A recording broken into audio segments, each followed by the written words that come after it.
Welcome बच्चों। आज हम लोग बात करने वाले हैं थायराइड ग्लैंड के बारे में। प्रीवियस हमने पिट्यूटरी ग्लैंड के बारे में बात किया है। पिट्यूटरी ग्लैंड के एंटीरियर लोब और पोस्टीरियर लोब के हॉर्मोन्स का क्या उनका रोल है ना, इन सब के बारे में बात हो चुकी है। आज का जो हमारा टॉपिक है वो है थायराइड ग्लैंड। थायराइड ग्लैंड क्या है, कहाँ पे है, क्या इनके हॉर्मोन्स हैं, उनका बॉडी में क्या रोल है, इन सब के बारे में आज हम बात करते हैं। तो चलिए जल्दी से शुरू करते हैं थायराइड ग्लैंड के बारे में। ठीक है, आप हेडिंग बना लीजिए, थायराइड ग्लैंड। ठीक है, कभी ना कभी जरूर आपने इसके बारे में सुना होगा, इनका नाम जरूर सुना होगा किसी न किसी क्लास में। तो थायराइड ग्लैंड के बारे में अगर हम बात करें तो कुछ हम जनरल इंट्रोडक्शन की बात करेंगे, फिर इसके बारे में थोड़ा थोड़ा हम आगे बढ़ेंगे, है ना। सबसे पहला पॉइंट हमें देखना है कि बॉडी में इसकी लोकेशन कहाँ है, ये बॉडी में देखने को कहाँ मिलता है, हमारी बॉडी में है कहाँ। तो अगर लोकेशन की बात की जाए तो ये हमारे नेक रीजन में है, इधर नेक वाले रीजन में हमारी बॉडी में ये है। तो सबसे पहला पॉइंट हमारे लोकेशन की बात की जाए तो आप क्या लिखोगे, नेक रीजन। ठीक, तो बॉडी में जो इसका लोकेशन है वो नेक रीजन का है। अब नेक रीजन में भी कहाँ, थोड़ा सा और प्रिसाइज हो जाए तो हम बात करेंगे। तो ये है कहाँ पे, नेक्स्ट पॉइंट करके लिखेंगे, at the junction of, at the junction of trachea and लैरिंग्स। Trachea और लैरिंग्स के जंक्शन पर ये इनकी एग्जैक्ट लोकेशन है। चलिए इसको एक डायग्राम की मदद से हम समझते हैं। ठीक है, देखिए ये हमारा लैरिंग्स है, ठीक, और इसके नीचे हमने ये अज्यूम कर लिया ट्रैकिया। ट्रैकिया को हम विंड पाइप भी कहेंगे, ये जाके हमारे लंग्स में ओपन होता है।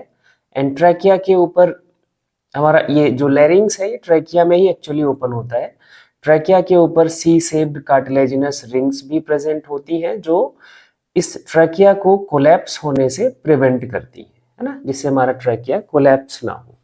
ठीक है, अब इसके जंक्शन पर इनकी लोकेशन है।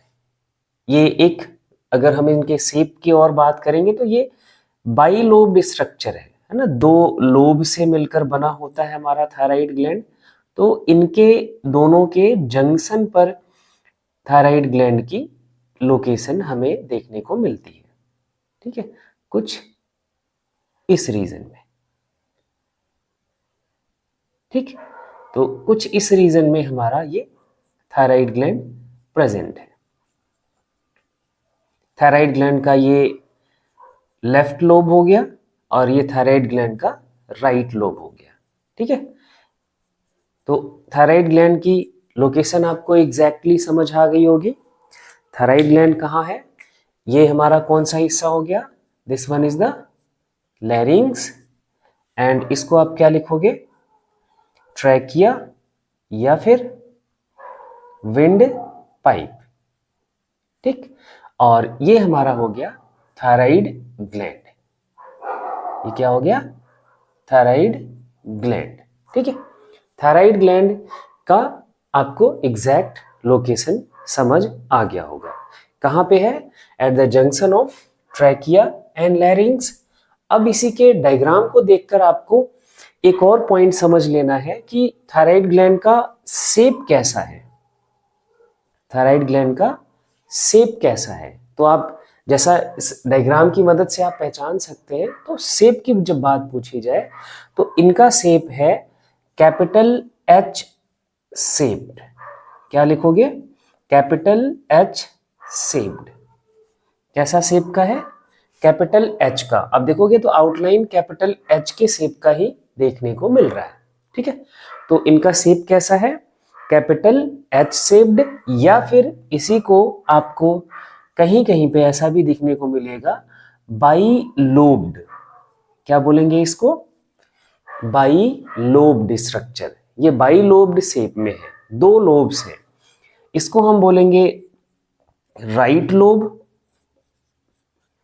क्या बोलेंगे इसको? Right lobe. And this one is known as left lobe of thyroid gland. तो ये दो लोब में डिवाइडेड है ना, दो लोब में डिवाइडेड है। और इन दोनों लोब्स को एक स्ट्रक्चर कनेक्ट करता है ना। अभी इसके और हम आगे बात करेंगे और इसकी डिटेल में, तो शेप को हमें ध्यान रखना है। चलिए आगे हम लोग यही हमें समझना है।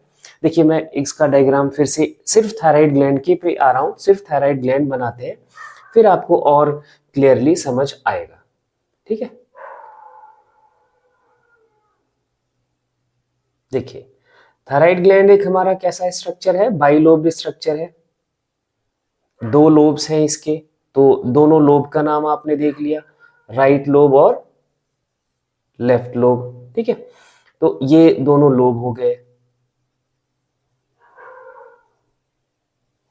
और ये जो लोब है यही ग्लैंडुलर टिश्यू से मिलकर बने होते हैं। ये जो लोब्स हैं यही ग्लैंडुलर टिश्यू से मिलकर बने होते हैं। मतलब ग्लैंडुलर टिश्यू का मतलब क्या हुआ? जो सिक्रीशन का काम कर रहा हो, जो सिक्रीटरी नेचर का होता है ना। इन दोनों लोब्स को जोड़ने का जो यहाँ पे स्ट्रक्चर है, इन दोनों लोब्स को कनेक्ट करने का जो स्ट्रक्चर है, एक्चुअली ये नॉन ग्लैंडुलर नेचर का होता है। इन दोनों लोब्स को सिर्फ कनेक्ट करता है। इन दोनों लोब्स को क्या करता है? ये सिर्फ कनेक्ट करता है। एंड इसका नेचर जो होता है वो नॉन ग्लैंडुलर होता है। तो लोब का नाम लिखना है तो हम इसका नाम लिख लेंगे लेफ्ट लोब। एंड ये हमारा क्या हो गया? Right lobe. ठीक, और ये जो कनेक्ट करने का स्ट्रक्चर है जो कि नॉन ग्लैंडुलर है, और इसका नाम हम रखते हैं इज़थैमस। क्या रखते हैं इसको? इज़थैमस। ये बहुत इंपॉर्टेंट टर्म है। क्या बोलते हैं इसको? इज़थैमस। ये बहुत ज्यादा इंपॉर्टेंट टर्म है, इसको बहुत ध्यान से याद करना है। इज़थैमस। इज़थैमस का जो नेचर है ये नॉन ग्लैंडुलर कनेक्टिव टिश्यू से बना हुआ है। क्या किससे बना हुआ है? नॉन ग्लैंडुलर कनेक्टिव टिश्यू से बना हुआ है। मतलब इन दोनों ग्लैंडुलर लोब्स को जोड़ने का जो स्ट्रक्चर है, जो कनेक्ट करने का स्ट्रक्चर है, वो नॉन ग्लैंडुलर है। वो कोई सिक्रीशन नहीं सिक्रीट करता है ना, सिर्फ दोनों लोब्स को जोड़ता है, जिसे हम बोलते हैं इज़थैमस। बस ये याद रखना है। ठीक है, चलिए ये तो बात हो गई इनके शेप की, स्ट्रक्चर की। एक और इंपॉर्टेंट बात याद रखना है, ये हमारे बॉडी का सबसे बड़ा एंडोक्राइन ग्लैंड है। वैसे लार्जेस्ट ग्लैंड की बात करें तो हमारा लीवर का नाम आता है, बट लार्जेस्ट एंडोक्राइन ग्लैंड की बात करें तो थायराइड का नाम आता है। तो थायराइड के लिए एक पॉइंट और नोट करेंगे, thyroid is the largest endocrine gland in human body. Human body में ये सबसे बड़ा एंडोक्राइन ग्लैंड है। ये भी एक टर्म हमें याद रखना है, लार्जेस्ट एंडोक्राइन ग्लैंड है। ठीक है, इसको नोट डाउन कर लीजिए जल्दी। चलिए आगे हम बात करें तो हमें आगे एक पॉइंट और देखना है, इसकी ओरिजिन कैसी है। इसकी ओरिजिन कैसी है, मींस एम्ब्रियो के कौन से लेयर से ये ओरिजिनेटेड है। तो ओरिजिन की जब बात करते हैं तो इसकी ओरिजिन हमारी है एंडोडर्मल। कैसी ओरिजिन है? एंडोडर्मल ओरिजिन है। ठीक है, तो नेक्स्ट पॉइंट आप लिखेंगे ओरिजिन। इसकी ओरिजिन क्या है? ओरिजिन में लिखेंगे एंडोडर्मल। एंडोडर्मल ओरिजिन का है। कैसा ओरिजिन का है? एंडोडर्मल ओरिजिन का है। ठीक है, अब इनके हमने शेप, लोकेशन, इसके बारे में बात कर ली, ओरिजिन की बात कर ली। अब इनका जो ग्लैंडुलर पार्ट है, जिसे हम लोब कह रहे हैं ना, राइट लोब और लेफ्ट लोब, इनके बारे में बात करते हैं। ठीक है, चलिए नेक्स्ट पॉइंट लिखेंगे। क्या हमें पता करना है? Glandular part of thyroid gland. ठीक, तो glandular part of thyroid gland की जब बात की जाए तो इनके क्या है? लेफ्ट एंड राइट लोब्स हैं। क्या है? लेफ्ट एंड राइट लोब्स है। ठीक है, तो ये दोनों लोब्स हमारे इनके जो है वो ग्लैंडुलर पार्ट है। मतलब यही थायराइड के हॉर्मोन्स का सिक्रीशन करेंगे। यही क्या करेंगे? They secrete hormones. ये थायराइड हॉर्मोन्स का सिक्रीशन करेंगे।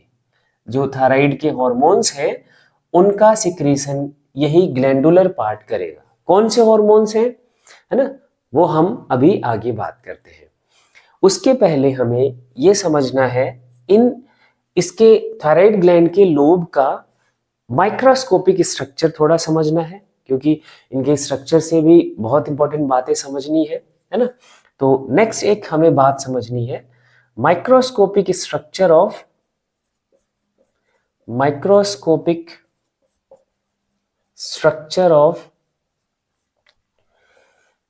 Thyroid lobe.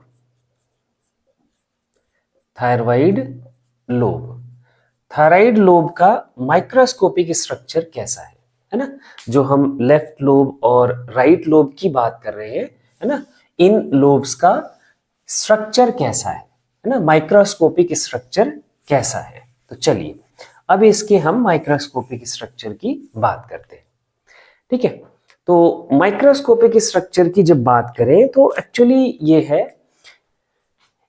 ट्रांसफर सेक्शन जब कट करके देखा जाता है, मतलब इनका जो राइट लोब और लेफ्ट लोब, मान लो ये राइट लोब है हमारा ना, ऐसे इस थमस है, इधर लेफ्ट लोब है ना। इसका जब हम ट्रांसफर सेक्शन कट करके माइक्रोस्कोप में देखते हैं, तब हमें इंटरनली या टिश्यू लेवल पर क्या स्ट्रक्चर्स दिखते हैं उसके बारे में हमें समझना है। ठीक है, तो इनका ग्राउंड जो है, ग्राउंड सब्सटेंस है, या हम कह सकते हैं कि जो इनका ग्राउंड टिश्यू है उसको कहा जाता है स्ट्रोमा, जो कि कनेक्टिव टिश्यू से बना हुआ है। मैं ये डॉट से इसको रिप्रेजेंट कर रहा हूं, स्ट्रोमा। ये क्या है? एक हिस्सा बना रहे हैं इनके लोब का, थायराइड ग्लैंड के एक लोब का एक पोर्शन हम यहाँ पे ड्रॉ करने की कोशिश करेंगे जिससे आपको समझ आ जाए, है ना। तो एक ग्राउंड टिश्यू है वो, जिसे हम क्या बोलेंगे, क्या टर्म लिखेंगे? स्ट्रोमा। क्या लिखेंगे? स्ट्रोमा। और ये जो स्ट्रोमा है, स्ट्रोमा एक्चुअली बना है लूज कनेक्टिव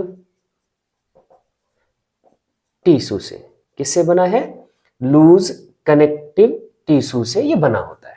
ठीक है, इस लूज कनेक्टिव टिश्यू में ही इनके और स्ट्रक्चर्स सस्पेंडेड होते हैं। इन्हीं के ये जो लूज कनेक्टिव टिश्यू है, एज अ ग्राउंड सब्सटेंस समझ सकते हो, एज अ ग्राउंड बेस समझ सकते हो, और इसी में इनके और जो एडिशनल स्ट्रक्चर्स हैं वो स्कैटर्ड होते हैं, सस्पेंडेड होते हैं। जैसे इस लूज कनेक्टिव टिश्यू में कुछ फॉलिकल्स प्रेजेंट होते हैं। फॉलिकल्स, अब ये फॉलिकल्स क्या है आप डायग्राम पहले देखें, मैं ड्रॉ कर रहा हूं, है ना, फिर उसके बाद हम इसके बारे में और समझते हैं। कुछ फॉलिकल्स प्रेजेंट होते हैं। फॉलिकल्स क्या है? Follicles glandular endothelium, actually glandular है, क्यूबॉइडल ग्लैंडुलर सेल से बना हुआ एक सैक जैसा स्ट्रक्चर होता है ना। क्यूबॉइडल ये ग्लैंडुलर सेल से बना हुआ एक सैक स्ट्रक्चर होता है, जिसमें ये अपने इनके जो सेल्स होते हैं ग्लैंडुलर सेल्स, वो अपना सिक्रीट करते हैं। ठीक है, क्योंकि सेक्शन है, क्रॉस सेक्शन है, ट्रांसफर सेक्शन है, सॉरी, है ना। तो इसमें हमें इसका आउटलाइन सर्कुलर दिखता है, क्योंकि एक हम सैक को जब काटेंगे तो आउटलाइन हमें कैसा दिखेगा, सर्कुलर दिखेगा, है ना। तो ये ग्लैंडुलर सेल से बना हुआ एक स्ट्रक्चर होता है और इसी को हम बोलते हैं फॉलिकल्स। ये एक क्या हो गया, फॉलिकल, ठीक है। और इनकी सेल्स को हम बोलेंगे फॉलिकुलर सेल्स। फॉलिकल की सेल्स को क्या बोला जाएगा, फॉलिकुलर,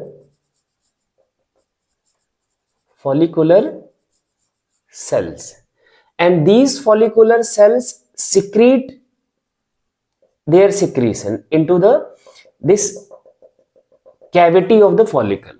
इसको हम क्या बोलेंगे, cavity of follicle।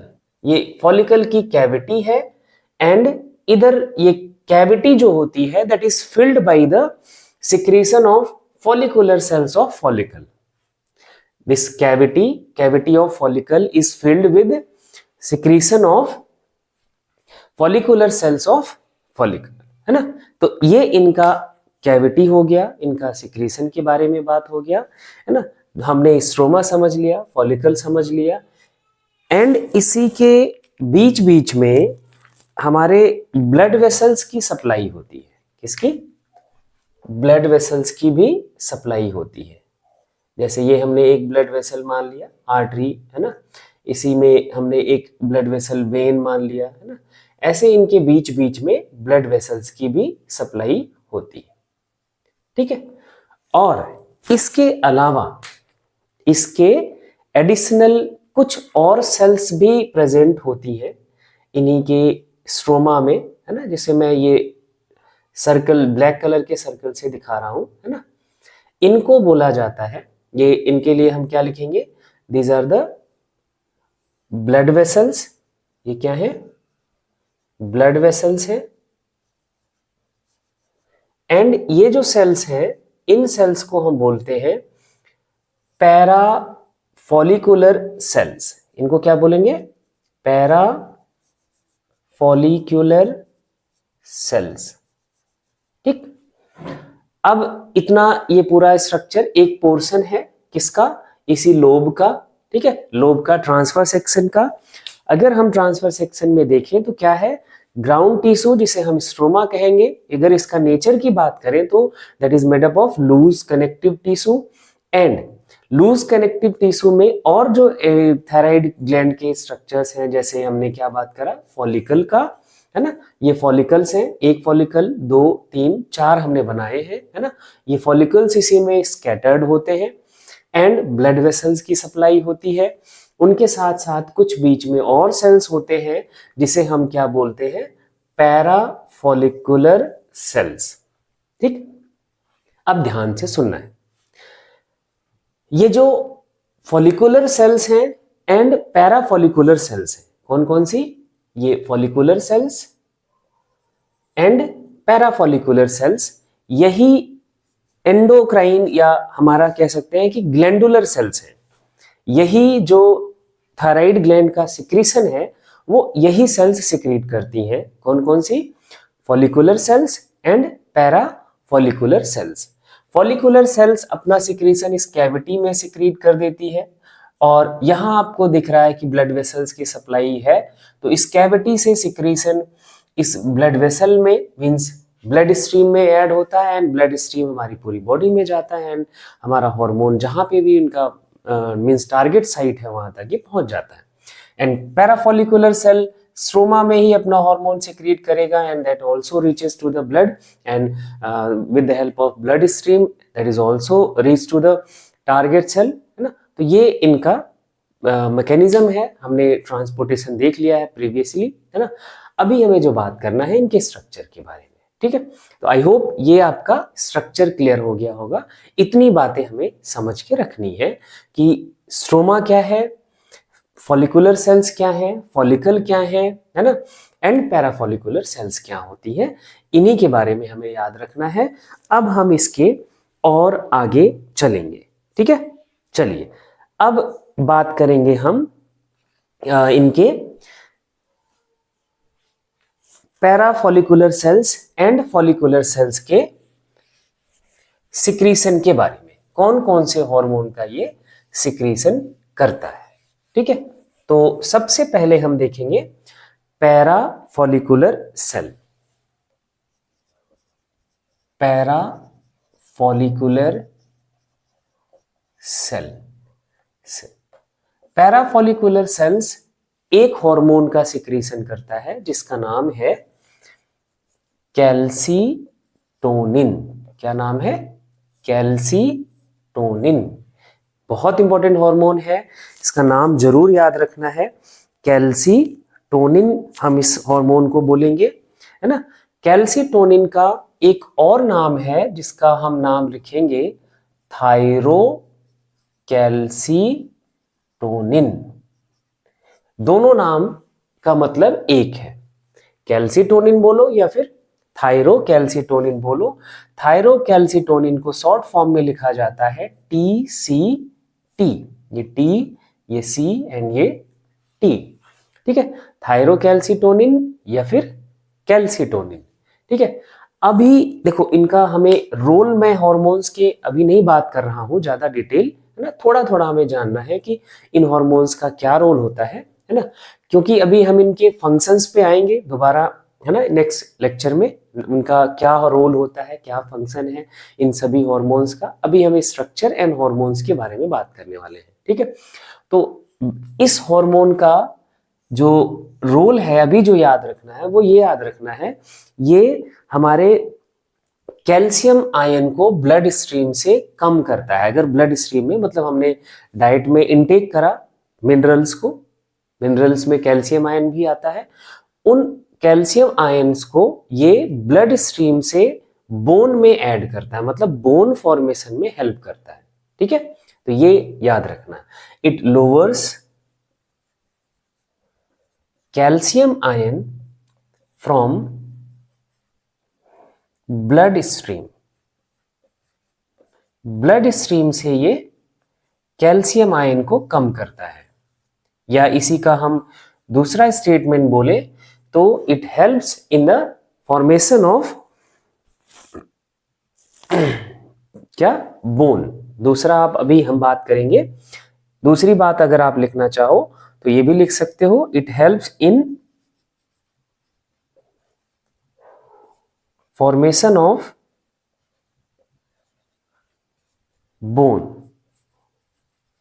ठीक, ये इसका बात एक है ना, दो तरीके से हम लिख सकते हैं।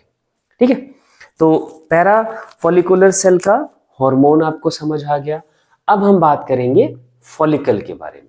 ठीक है, आई होप ये आपने डायग्राम ड्रॉ कर लिया होगा, मैं इसको इरेज कर रहा हूं। अब हम बात करेंगे फॉलिकल्स के बारे में, है ना। फॉलिकल्स क्या है, फॉलिकुलर सेल्स क्या सिक्रीट करता है, इन सब के बारे में अपन बात करने वाले हैं। ठीक है, चलिए देखिए, हमने बात करी अभी फॉलिकल्स की। फॉलिकल्स बनी हुई है किससे? Made up of follicular cells. ये किससे बनी हुई है? Follicular cells. ठीक है, and these follicular cells secrete, ये फॉलिकुलर सेल सिक्रीट करती हैं, सिक्रीट्स एक केमिकल सिक्रीट करती हैं जिसका नाम है थायरोग्लोबुलिन। क्या नाम है? थायरोग्लोबुलिन। क्या नाम लिखोगे? थायरोग्लोबुलिन। एंड दिस थायरोग्लोबुलिन जो फॉलिकल की कैविटी है ना, जो फॉलिकल के जो फॉलिकल एक स्पेस ऑक्युपाई करता है, जो कैविटी है उस कैविटी में स्टोर होता है। थायरोग्लोबुलिन के नीचे लिखोगे स्टोर्स इन फॉलिकुलर या फॉलिकल्स कैविटी, या cavity of follicles, stores in cavity of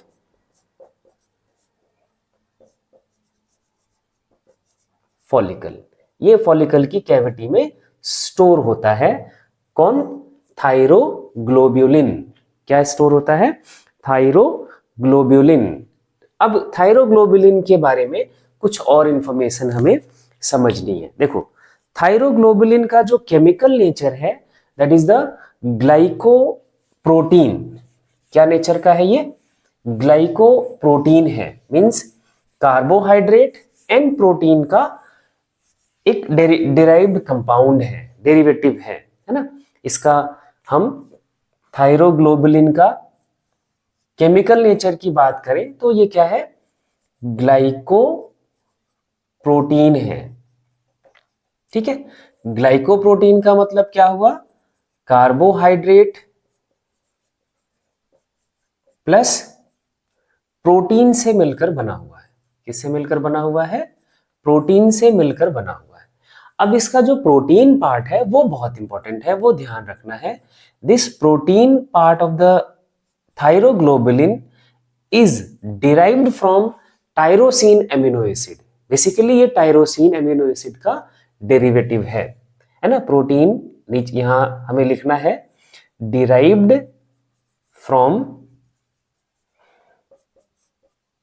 tyrosine amino acid है। ये टायरोसिन एमिनो एसिड का डेरिवेटिव है, ये ध्यान रखना है। ठीक है, दूसरी बात, इस थायरोग्लोबुलिन के लिए, थायरोग्लोबुलिन इज द, एक्चुअली इसको हम जो बात करेंगे, is the inactive form of thyroxine. ये इनएक्टिव फॉर्म है किसका? थायरोक्सिन का। यहां पे लिखेंगे इट इज द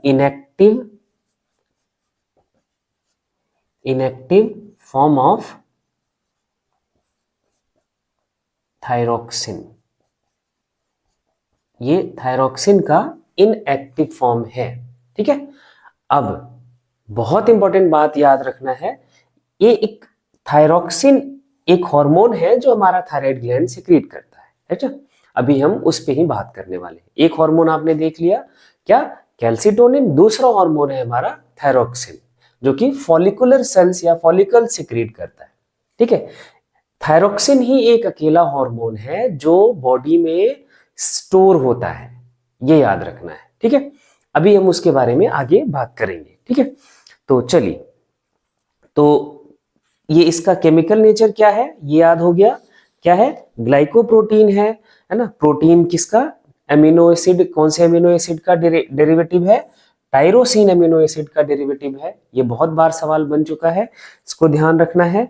एंड ये थायरोग्लोबुलिन कहाँ स्टोर होता है वो आपने देख लिया। इनएक्टिव फॉर्म है थायरोक्सिन का, ये आपने देख लिया। एंड थायरोक्सिन जो हमारा है, थायरोग्लोबुलिन है ना, ये इनएक्टिव फॉर्म है। मैं इसको इरेज करके कुछ चीजें और ऐड करूंगा, आप उसको ध्यान से देखें। ठीक है, चलिए, थायरोग्लोबुलिन जो है वो किसका एक्चुअली इनएक्टिव फॉर्म है, थायरोक्सिन में कन्वर्ट होता है। इसका एक्चुअली थोड़ा कन्वर्जन के बारे में हमें बात करना है। थायरोग्लोबुलिन, ठीक, कैसा फॉर्म है? इनएक्टिव फॉर्म है and it converts into thyroxine, ठीक, जो कि एक एक्टिव फॉर्म है हार्मोन का। ठीक है, ये किसका? थायरोग्लोबुलिन इनएक्टिव फॉर्म है थायरोक्सिन का। ठीक है, और इसका एक्टिवेशन होना जो होता है that occurs in the presence of iodine. ठीक है, आयोडीन की प्रेजेंस में ही ये थायरोग्लोबुलिन हमारा थायरोक्सिन में कन्वर्ट होता है ना। और ये जो आयोडीन है ये हमें कहां से सप्लाई करना होता है? That is this iodine is supplied by our diet. ये हमें अपने डाइट से सप्लाई करना होता है ना। इसलिए हमारे डाइट में आयोडीन का प्रेजेंट होना कंपलसरी है, नेसेसरी है। ठीक है, अब एक और बात याद रखना है, ये जो थायरोग्लोबुलिन है अभी हमने लिखा इट स्टोर्स इन फॉलिकल्स। ठीक है, अभी हम फॉलिकल्स लिख रहे हैं, मतलब कैविटी ऑफ द फॉलिकल्स। ठीक है, फॉर 3 months इतना अमाउंट स्टोर होता है कि जो हमारे बॉडी में लगभग 3 महीने की जो जरूरत है उसको सप्लाई कर सकता है ना। ये इतना अमाउंट स्टोर होता है ये थायरोग्लोबुलिन का थायराइड ग्लैंड के फॉलिकल्स में कि 3 महीने का जो रिक्वायरमेंट है वो हम सप्लाई कर सकते हैं। किस केस में? In for normal requirement, abnormal requirement के लिए नहीं है, ये नॉर्मल रिक्वायरमेंट के लिए है, for normal requirement.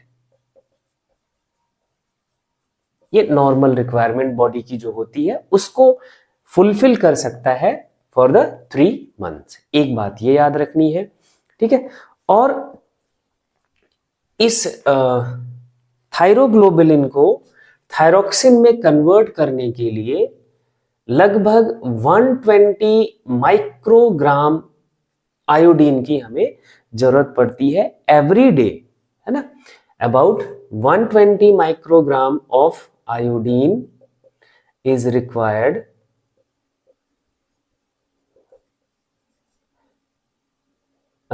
Every day for this conversion. हमें हर दिन इतना आयोडीन की जरूरत पड़ती है, ठीक है। तो इसलिए हमारे डाइट में आयोडीन का होना बहुत इंपॉर्टेंट है, ठीक है। और दूसरी एक सबसे इंपॉर्टेंट बात ये याद रखनी है कि हमने जो पहले ही बोल दिया बट वो नोट कर लेना है, थायराइड ग्लैंड ही एक ऐसा ग्लैंड है जो बॉडी में एंडोक्राइन ग्लैंड ऐसा है जो बॉडी में हार्मोन को स्टोर करता है। और कोई भी ग्लैंड ऐसा नहीं है जो बॉडी में हार्मोन को स्टोर करता है ना। और ऐसी एक्सोक्राइन ग्लैंड्स है वो अलग बात है ना। एंडोक्राइन ग्लैंड ऐसा कोई नहीं है जो हार्मोन को स्टोर करता है। तो नोट करके एक पॉइंट ये लिख लेंगे, थायराइड जो हमारा है, thyroid is the only endocrine gland, thyroid is the only endocrine gland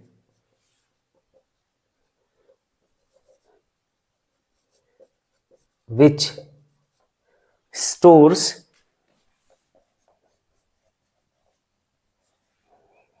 hormones, जो हॉर्मोन्स को स्टोर करता है, which stores hormone in inactive stage। ये इनएक्टिव स्टेज में स्टोर करता है, इन इनएक्टिव स्टेट।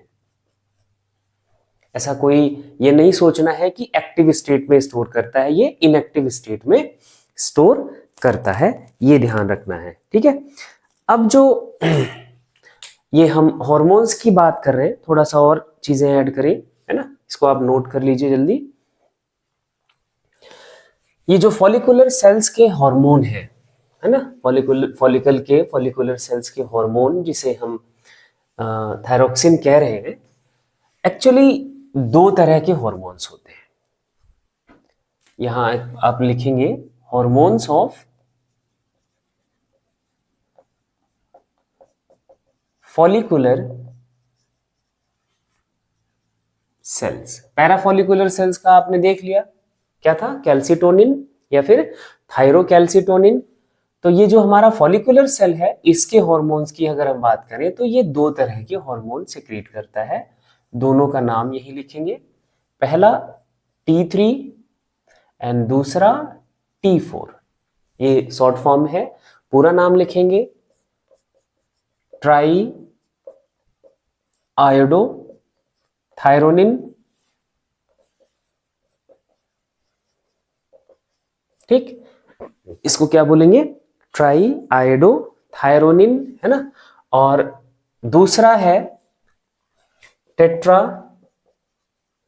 आयोडो थायरोनिन, ठीक।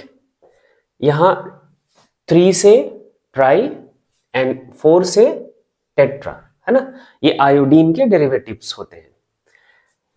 इन दोनों के लिए हम कॉमन वर्ड यूज करते हैं थायरोक्सिन। इन दोनों के लिए हम कॉमन टर्म यूज करते हैं थायरोक्सिन। क्यों यूज करते हैं अभी आपको समझ आ जाएगा। ये 20% पार्ट होता है और ये 80% प्रेजेंट होता है हमारी कह सकते हैं कि थायराइड का ये सिक्रीशन, ठीक है। लेकिन जो T3 है हमारा ट्राई आयोडोथायरोनिन है, ये ज्यादा रिएक्टिव होता है, एक्चुअली 4 टाइम्स ज्यादा रिएक्टिव होता है एज कंपेयर टू T4। देखो T4 का अमाउंट ज्यादा सिक्रीट होता है, 80% अमाउंट T4 का सिक्रीट होता है, लेकिन T3 का रिएक्टिविटी या कह सकते हैं कि एफिशिएंसी ज्यादा होता है। तो एक पॉइंट नोट करें, T3 is 4 times more efficient, 4 times more efficient than T4। ये T3 जो होता है हमारा, ये किससे, T4 से 4 गुना ज्यादा एफिशिएंट है, ठीक है। लेकिन अमाउंट किसका ज्यादा सिक्रीट होता है, T4 का, ठीक है। अब ध्यान से सुनना, एक तो बात ये याद रखनी है, जब ये T3 हार्मोन या सॉरी T4 हार्मोन है ज्यादा अमाउंट में जो सिक्रीट हो रहा है ना, ये टिश्यू तक पहुंचते पहुंचते T3 के फॉर्म में कन्वर्ट हो जाता है, क्योंकि इनकी एफिशिएंसी ज्यादा होती है। T4 is changes into T3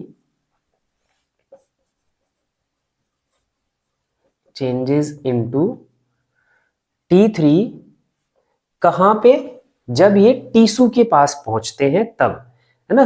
on reaching tissue, यहां पे ब्रैकेट में लिख लेना, ऑन रीचिंग टिश्यू, टिश्यू तक पहुंचते पहुंचते ये T3 में कन्वर्ट हो जाते हैं। एंड T3 हमारा ज्यादा एफिशिएंट होता है, ये ध्यान रखना है ना। एंड जो ये T4 हार्मोन है, ये T4 जो है बेसिकली इसी के लिए थायरोक्सिन वर्ड यूज करा जाता है, क्योंकि इनका प्रोपोर्शन ज्यादा होता है। हाँ, लेकिन T4 का कन्वर्जन T3 में ही होता है, एंड ये हमारा फंक्शनल कह सकते हैं थायरोक्सिन का फॉर्म है, और ये ज्यादा एफिशिएंट है, इसलिए T4 को T3 में कन्वर्ट करके टिश्यू तक पहुंचाया जाता है, ठीक है। और वहां पे फिर जो भी थायरोक्सिन का रोल है ना, जो थायरोक्सिन की मेटाबॉलिक चेंजेस करवाने हैं, है ना, जो फंक्शन है, वो वहां हमारे टिश्यूज के लेवल पे जाके वो चेंजेस करवाता है, ठीक है।